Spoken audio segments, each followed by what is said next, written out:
Let's talk about how you can remove spaces in Excel.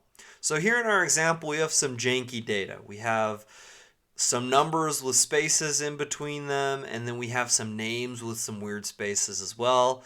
And rather than just manually typing those in one by one and fixing those, Excel has a couple of built-in features that you can use to remove those spaces. So I'm going to show you two methods to remove spaces, and depending on your situation, each method is going to be used for a different situation. So this first method is used mostly when you have numbers or continuous text threads that are not supposed to have spaces.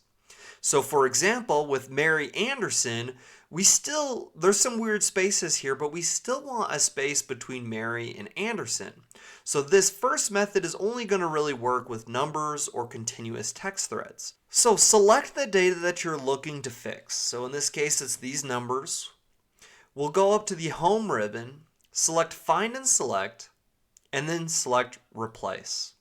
This little menu will pop up, and it's going to ask you what you want to find and what you want to replace it with. So in this case, we want to find all the spaces and replace them with basically nothing.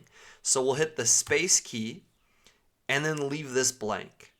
Then we'll go ahead and select Replace All, and it will fix those numbers for us. Now we go ahead and close this.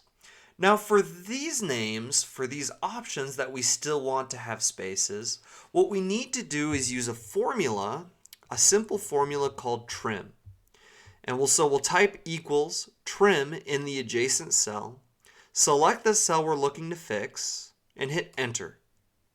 And we'll widen this a little bit. And you'll notice that removed all of the spaces that were found here. Now we can click this cell and click this bottom right corner to drag this formula all the way down, and that will fix the other names as well. But there you have it. Those are the two ways that you can remove spaces within Excel. Thank you so much for watching. Please don't forget to subscribe and smash the like button. Thank you, and just have such a great rest of your day.